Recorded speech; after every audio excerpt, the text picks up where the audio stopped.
a village in which everyone has its own cottage, but it's a very important and singular part of a bigger thing called community. But we have really this vision and this conviction and this passion about this. This is Globe10 Chronicles, a podcast about the mobile war game and everything that comes with it. I'm Exi, and like a lot of you, I came to the strategy and stayed for the people. In each episode, we talk to players who lived through it: wins, losses, burnouts, rebuilds. This isn't a how-to. It's a space for what we don't usually say out loud. And hey, if you like what you hear, it really helps if you follow, rate, and share this podcast. Getting the word out keeps the project going. Let's get into it. 5, 4, 3.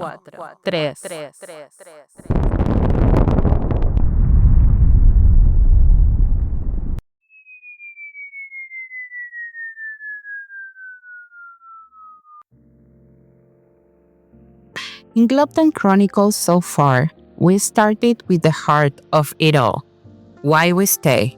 Communities are the reason we log back in, even when the game itself isn't enough.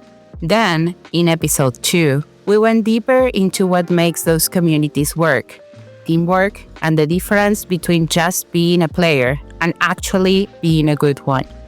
This also applies to teams and alliances in-game. But here's the truth. None of this survives without people who step up. The ones who set the tone, protect the vibe, and sometimes makes the hardest calls. That's why, in this episode, I wanted to step outside the game for a moment. I talk with leaders from activist circles, creative collectives, and professional networks to reference what it means to lead with integrity. And spoiler, the struggles aren't so different from ours in gaming. This episode is about the values that keep communities alive, the boundaries that protect them, and the not-so-pretty truth about the people who try to exploit what's being built. Rise and shine, Globe10. This is not all fun and giggles, unfortunately. Most of us download this game, and before we realized it, we saw ourselves playing in a team of 100 players, with people leading and making decisions in a game.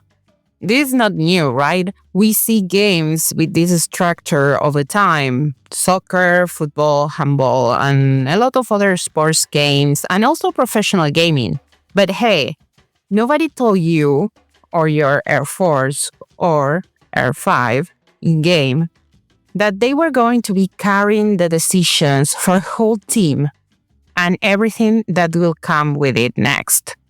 Win, losses, frustration, fun, not so much fun, personal issues, betrayal, loyalty, honor, jealousy, maybe friendship, and love. So I was like, how is that nobody really talks about leadership and what it takes to be a leader? So well, I went out, and when I said I went out, it is out, to some of my favorite leaders outside the game. The ones who inspires 100% how Globe10 is made and where it is going. This is not going to be a cute and nice episode, and I am not sorry for that. So this is your warning to stop listening if you're sensitive, let's say, to the facts. So welcome to episode 3 of Globe10 Chronicles, Voices of Leadership, what it takes to build and hold communities. So first, I think we need to set the ground. What are we building and how? Which are our values? Do we have values? Are values important? And how do we approach them? Everyone wants to win, but at the end, in the words of the members of Globe10, not mine, it doesn't necessarily win all events the strongest nation. So I talk with one of my favorite leaders, Georgina Sticco. She's the co-founder and director of Growth, Gender, and Work, an Argentine nonprofit organization. She's an engineer and she's deeply committed to social change. She has led projects with companies, international organizations, and governments across all Latin America. So when it is about values, this is what she has to say.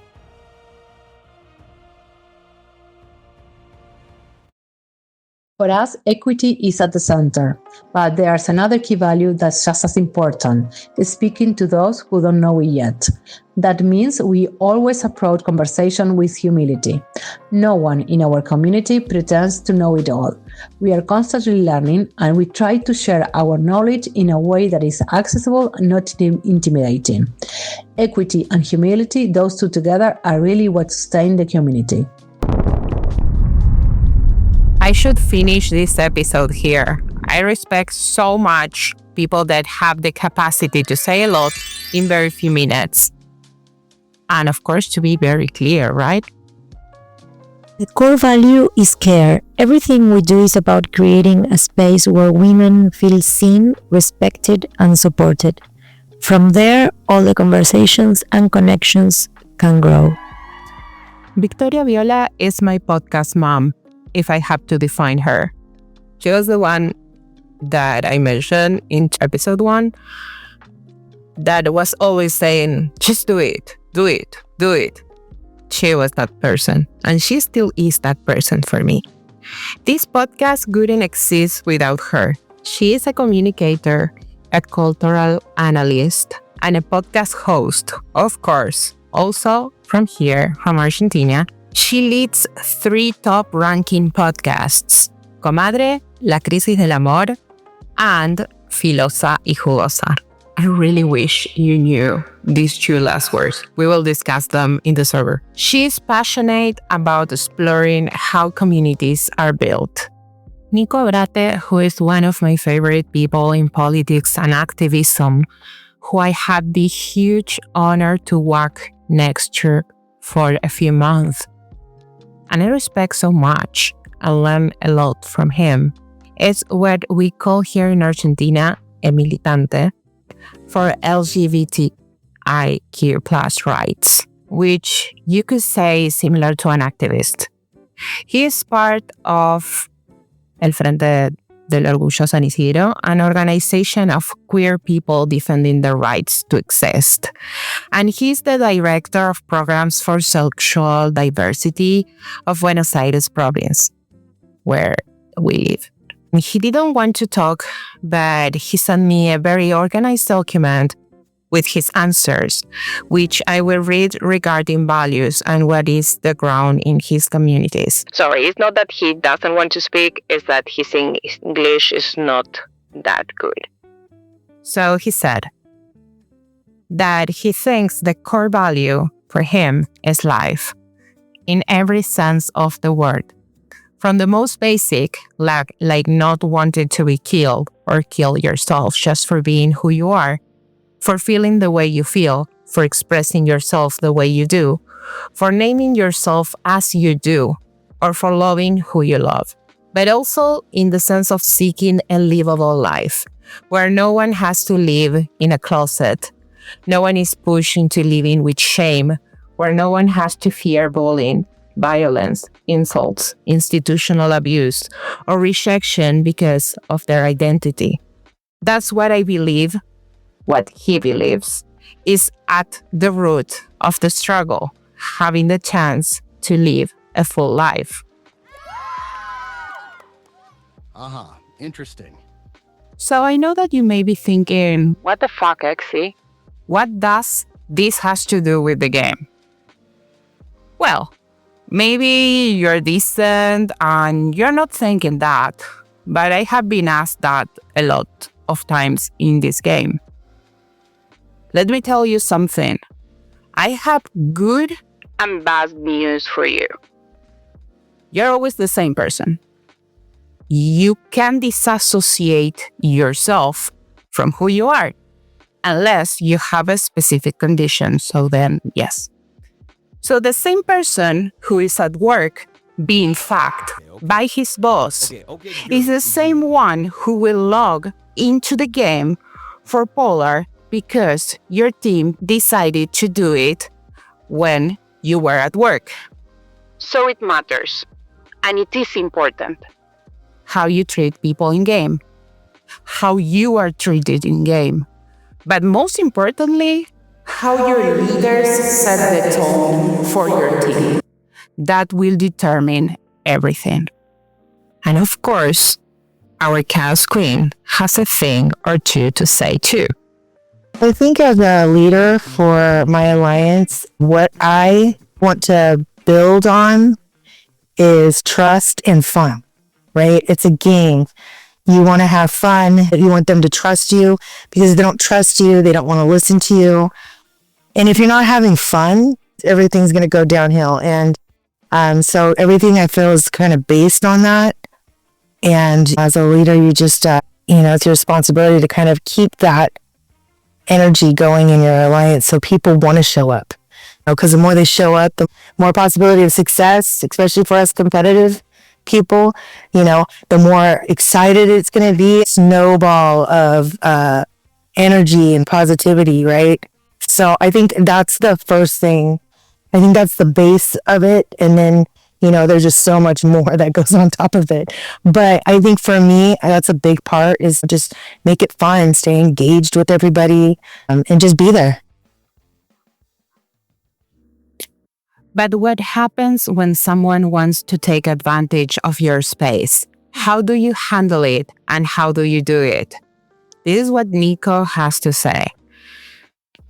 He just said, with organization. By creating spaces for participation, debate, and collective decision-making, always with action in mind.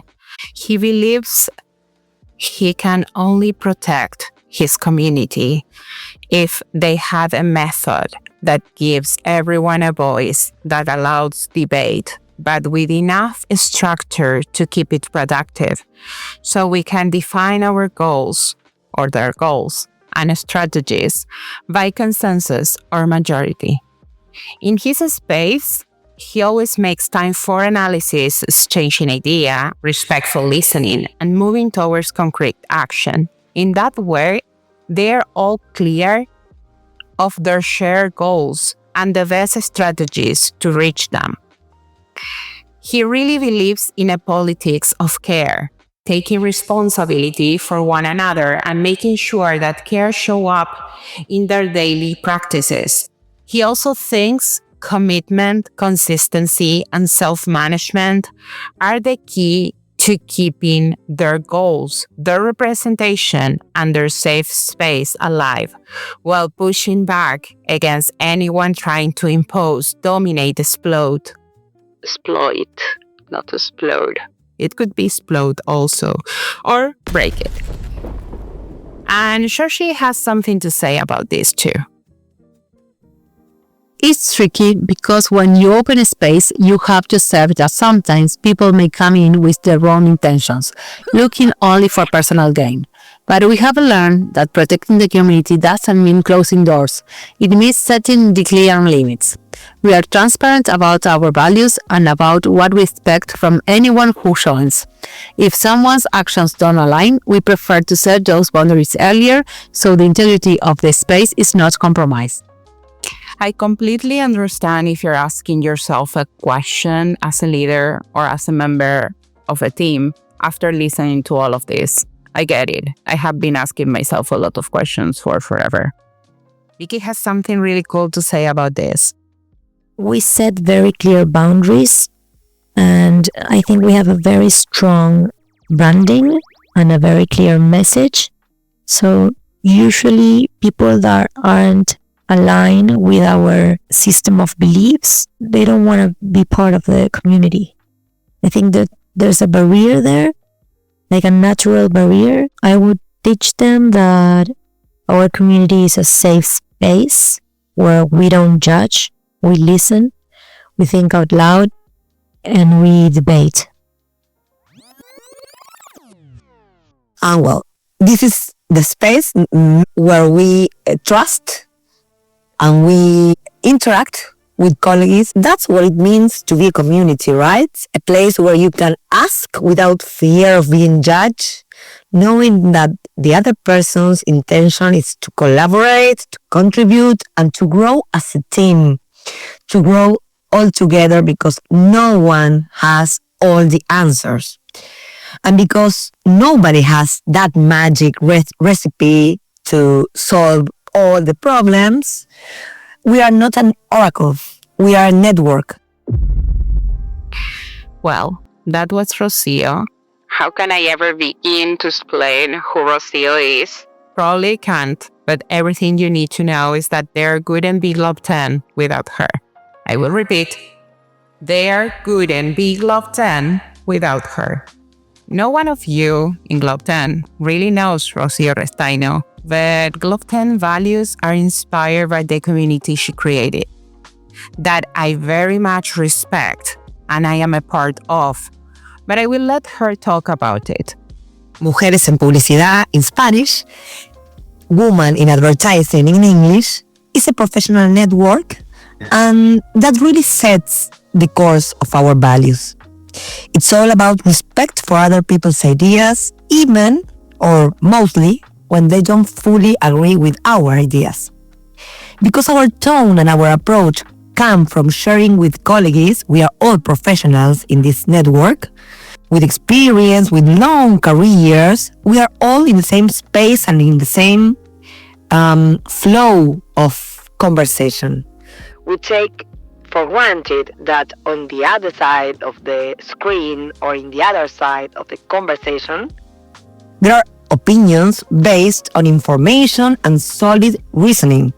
We don't question that. So we take for granted that on the other side of the dialogue is a professional just like we are. So we promote a space for debate based on respect and also in the generosity of sharing knowledge, sharing cases, sharing questions, sharing things that maybe bother us, things that we are concerned about. So in this space, in this network, we share everything that happens around our daily work, our daily professional activities, and our daily experiences. I will do the homework for you. Just replace professional for players or members and then listen to it again if you need to, which you probably need to. I told you, Globe10 or any other Age of Origins community, or I will venture myself to say any other gaming community, has a lot to share with other communities outside that has nothing to do with gaming. We listen, we learn, and we can judge. It is fine if we do with respect. Yeah. So I think that when you have an alliance, you can have up to 100 people. There could be one person, and it's just the way their energy, the way that they talk. That one person can really set a different tone in your alliance. And in the middle of an event or an attack, one person is like, "Oh, well, I don't want to listen," and that will just disrupt. It could ruin the attack. You know, in cases where you're attacking and it gets messed up, people will lose more troops. Or, for instance, if you have somebody who's being disrespectful to women, and so all of a sudden maybe the women in the group, because in the game we're a small minority compared to the general population, and you don't want to shut them down. And I mean, that can go towards different races or religion. You have to really make sure that you set a tone, and if somebody does bring that, you have to address them. You have to make sure that there's rules in place. And if they don't follow the rules and they don't want to, you got to be cutthroat. You got to cut them out. Because that's what I will be in your alliance. And you have to make sure that that's how you're protecting them from that stuff. Okay, let's go one step back. What's the first red flag you look when someone might not be acting in good faith? So Nico shared this. He says he can understand if someone doesn't know certain realities or doesn't know the right words to use. But without a doubt, a red flag is when he notices that someone isn't open to listen, to learning, when they lack the empathy to avoid insulting, belittling, stigmatizing, or attacking others. You cannot know, but when you're told, you know. So that's when you decide to be a jerk, basically. Okay, girl, we hear you. A red flag is when someone becomes too inflexible in their position. For us, it's important that every person feels protected and cared for, not judged or constantly evaluated. So when we notice rigidity, we don't treat it as a punishment. We start a conversation to understand where is it coming from. Sometimes it's stress, sometimes it's a misunderstanding. The point is, our community can only thrive if people feel safe, and flexibility is part of that safety. And what happens when that red flag doesn't just show up in strangers, but inside your own community? It's one thing when trolls act in bad faith, but what about when it's your own people turning on you? So 2 years ago, I joined this leadership training program for LGBTIQ plus political and social leaders. And every week we met to share tools, ideas, and visions for our communities and how to become like better leaders. And at first I felt like very proud and grateful just to be there. And it felt like a safe space where I could grow as a leader, where I could be seen for my work. But as the first session went on, I began to feel uneasy. Like again and again, people credited our community's achievements or our rights, our progress to specific politicians, always naming the same person or the same party. And inside me, of course, there was something that resisted because I knew that those rights weren't gifts from any individual in power. I knew that they came from decades of struggle, from marches, from organizing, from countless people, which often are like invisible, who push together, till this change could become possible. So that very first day, I decided to share this thought, and I said that I belong to a different party, one that is like linked to more centrist ideology. So that's when everything shifted. So the room turned cold and, hot at the same time, I must say. And what followed was like a lot of hostility, like insults, demands that I leave, and even like accusations that I was there to spy on them. In just like a few minutes, this space I had thought that it was like really safe became threatening. So I just couldn't understand how, after years of finding support and joy in this political space that I was part of, I was suddenly treated as if I didn't belong, treated like an enemy by people from my own community. So I broke down. I had like a panic attack. I remember trembling so hard that I couldn't stop crying. But in all that darkness, so something very powerful happened. So these two non-binary leaders stood up for me, and they reminded the group that violence within our community only destroys us. So one of them even walked me home that night when I was like shaking, and yes, their solidarity carried me like through like this day.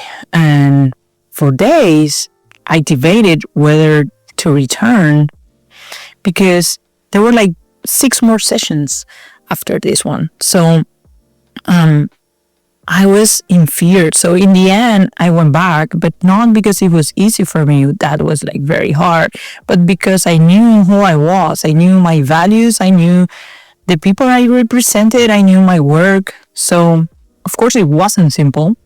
And each time that I spoke, no one wanted to agree with me, no matter what I said. So the silence was heavy all the time, but I kept showing up.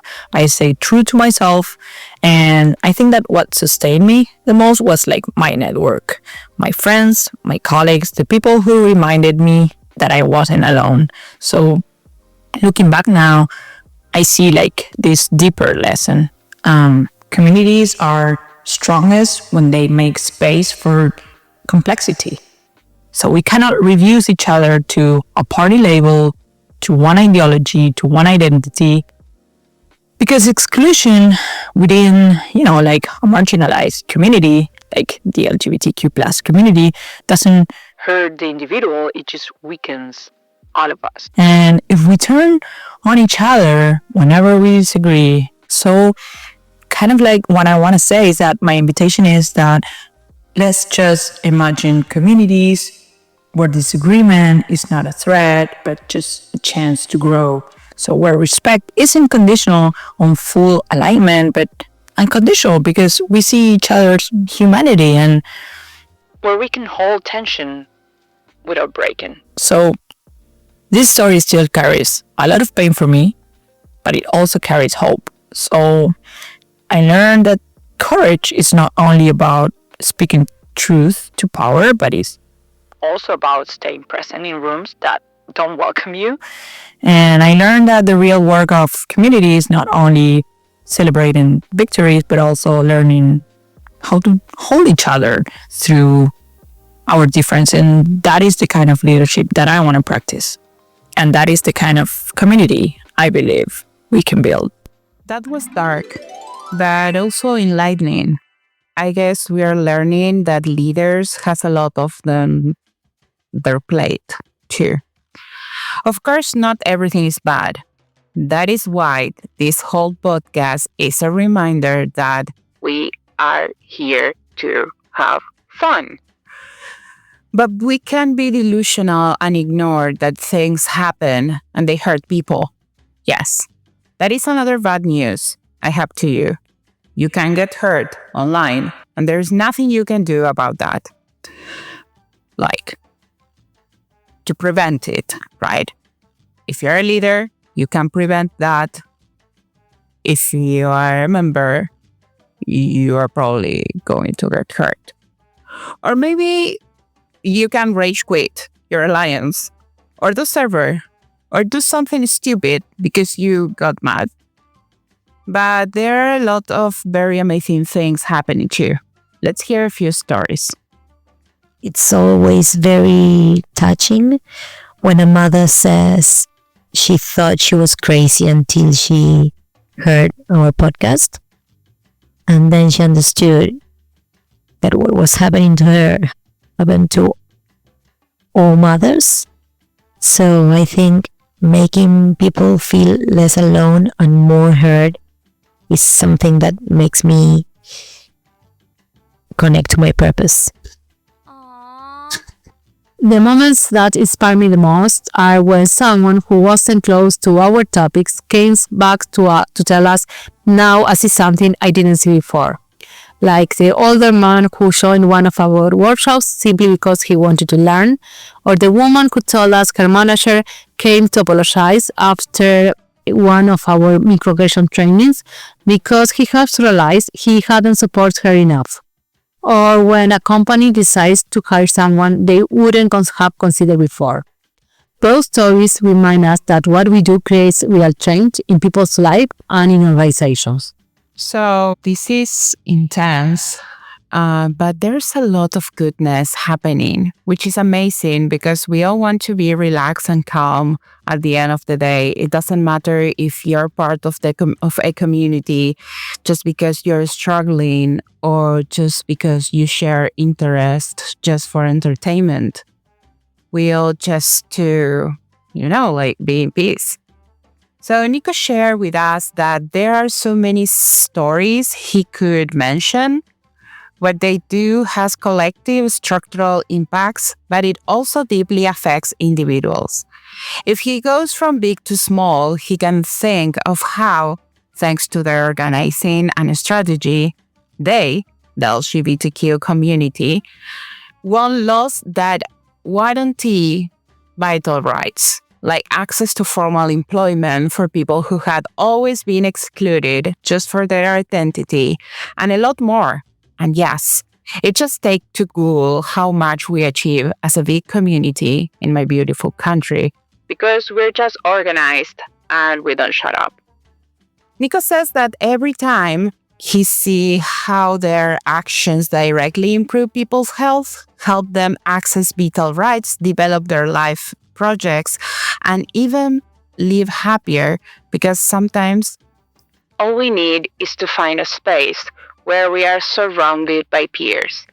By people who understand us and speaks our language, where we're doing something meaningful. I know that you may be thinking, again, what the fuck, Exy?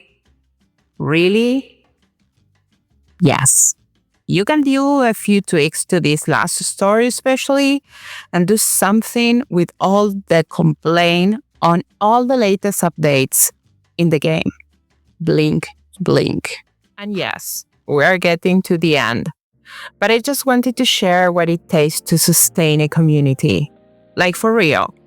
In my mind, it sounds You're on Your Own Kid by Taylor Swift, but I cannot. So you look it up, imagine, or sing it in your mind while you listen to Rocío, the leader of MEP, talking about how much it takes from you to sustain a community. Today, 6 years after its creation, I would say it takes an enormous amount of energy to sustain this kind of spaces. Although I love being the creator of MEP, and it's a really great honor to be the leader of a space such inspiring, important, relevant. It's not easy to be in my shoes. And not just to sustain it in a way that is loving, useful, healthy, inspiring, and respectful. To protect the space. It's not easy to protect the space from the aggression, and that's a great challenge for us. It's not to sustain the space at any cost. Because we really occupy a very unique space in this debate, which is amazing, which is really powerful, but really challenging. And on a human level, it requires a lot of patience and a true will to build a community. And it's not always easy. And let me say, it's not always easy for me as a leader. Sometimes you don't feel like reconciling with people who think differently is the best way to do or to be or the best place to be. Sometimes you just want to talk with people that really think just like you and to be in that warm space, but that's not reality. So in the practice, belonging to a community teaches you that you need to take a deep breath and come back to the center and feel really open to different ideas and to build together, because no one can live alone by their own. You need to be in a network. You need to trust others. You need to find a way to have points in common.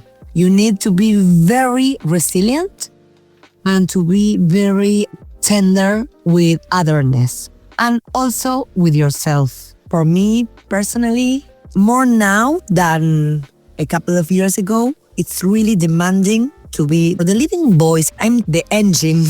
I'm just the one who is always connected to the things that are happening. But I don't really feel the leader, like the only leader. I don't like to be there. We are a really great group of people that is together on this. We are not creating a model of a single person being the voice. We are creating a collective voice. And of course, there's something which is like an utopia on this, because a collective voice is no one's voice. So we are a group of people pushing this network further, but it's really demanding. It leaves us really in exposed and unjustified attacks sometimes. Luckily, there's people that supports us and protects us. It's not easy to care for the network. Like everything in life, if you want it to grow healthy and beautiful, it requires a lot of care and a lot of time. So that's really complex sometimes. It implies that we need to dedicate a lot of our free time to be here working for the network, dealing with all the things that the agenda has to offer. So sometimes it gets really hard, but we have really this vision and this conviction and this passion about this. When you start feeling that all this sacrifice has a point and has a result, everything makes sense. A very loud mic drop.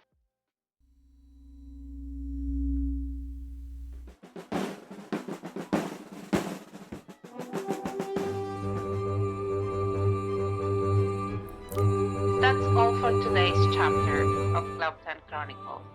Thanks for being here, really, for showing up with honesty and heart. If this resonates, share it with someone who gets it. Maybe someone from your alliance, maybe just someone who's still figuring out. And if you want to support this podcast, follow it, give it a rating, or share it. It helps way more than you think, and it keeps this project alive. We will be back soon. Until then, take care of your babe, yourself. And if you're around, come chat with us on Discord. Goodbye.